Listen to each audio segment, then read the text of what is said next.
What's going on, y'all? It is day 76 of my 1K a day series, so we up 76K. Just as a recap, that's me treating every single day as if I got paid $1,000 to live it, up until day 1,000. Today is Thursday, active recovery day for me. Yesterday was a really good day.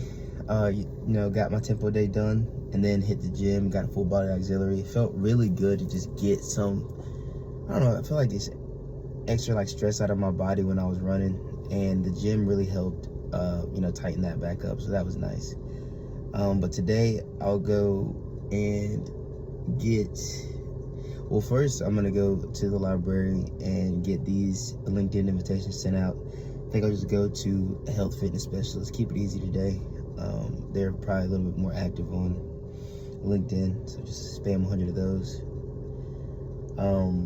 I'm about to start getting into some personal finance research, because mentally I want to plan for success. So again, what comes with success in track and field is money, sponsorships, brand deals. I want to be able to manage that, and I want to be able to immediately, as soon as I get the money, be able to distribute it properly to keep it and grow it. So I don't plan on making money off of this sport until probably, honestly, probably 2 years from now. But 2 years from now, I'll also be very financially competent, where I'll know, all right, whether, I'm making anywhere from $10,000 a month off of this, if I'm making $50,000 a month off of this, if I'm just making $5,000 a month off of this, I know what I'm gonna do with the money. I think that's an important thing to make sure you know, right? I think people, a lot of times you want success, but you don't plan for it. A lot of times I think, and I talk to my family about this, I talk to my friends about it sometimes, and I think the most common theme that I get is, what are you gonna do if this doesn't work out? And I think that is the first question that I get from anyone. It's like, what are you gonna do if this don't work out? And it's kind of crazy to me, because it's like, I've never got the question of, what are you gonna do if this does work out? Like, how are you gonna plan to succeed? I think that's the craziest thing to me, is like, I don't do all this work to plan to fail. Failure, if it happens, is gonna come regardless, and you gotta adjust to it. But bro, what are you gonna do if you succeed? And if you don't know what you're gonna do when you succeed, you're not going to succeed. Your brain is not gonna let you win. So I spend more time focusing on, all right, if this works out, what are the next steps? And then, because if it doesn't work out, and I've already figured out the next steps of, all right, personal finance and, different things like working at brand deals and marketing myself, well, hell, I've got all these other skills that I've built up around success. So I'm planning on being a successful person regardless. Track is just the first avenue to step into that. So it's just a random thought I had, you know what I mean? Because I get it a lot, and it's like, what's your backup plan? It's like, dude, why would you think about every ounce of energy you put into the backup plan is energy you're taking away from the original plan. And if you plan on doing something difficult, you need all of you. You're not like people are special, right? But no one's that special. You have to put, if you're going to try something difficult, you have to put everything you got into it. That's just what it is.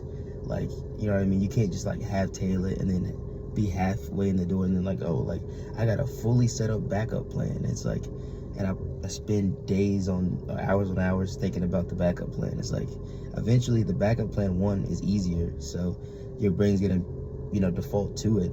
And if you keep making sense of the backup plan, your brain eventually is gonna be like, well, the plan A is just a fantasy, a dream, and it's easy to dismiss it and be like, hey, at least I tried, but you didn't really give it your all, And when you sit with yourself and not have a conversation with someone about it, right? Because with me, it's harder to have a conversation with someone about it because I can see, a mental disconnect a lot of times, but it's easy for me to sit with myself. And I think that's the biggest indicator of if you're doing something you truly should be doing, is if you can sit with yourself about it and be at peace with your own decisions. Now, it's hard for me to explain sometimes because I realize the disconnect between like the ways other people view the world and process information and, react to different stimulus, whether it's success or how people respond to failure. Whether like if I fail at something, I don't start pointing fingers. Like, I really don't. That feeling that, sometimes you used to get in your stomach, you're like, that I don't feel that anymore. It's just like, for me, it's like, whatever. I just got to readjust. Life isn't over. I got a lot more time, and I just got another tick on the experience level. So, but getting back to localizing this into today, gonna go ahead and, like I said, get a little LinkedIn invitations, and then gonna go, chill in the park a little bit, work on some actual nasal breathing. So working on some, so I have a deviated septum. I broke my nose boxing.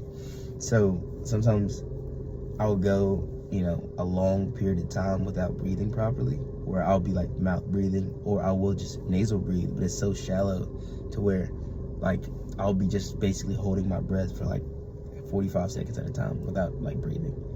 And or not 45 seconds, probably like 20 to 25 seconds at a time without breathing. So really just trying to focus on filtering air. It's very important when you're running and you're trying to, project your center of mass forward. So I'm gonna be outside in nature working on some nasal breathing. And then I might set the blocks up. Let's give or take. So they're always in my trunk, so I might just set them up just to work on some angles. And trying to get my feet loaded into the blocks, but I won't really be doing pop-ups today. Yesterday was a really high effort type of day, so, and tomorrow I got high intensity day as well, just straight weight room. But yeah, I think I'll keep around 7 minutes and 30 seconds today. I will see you guys tomorrow.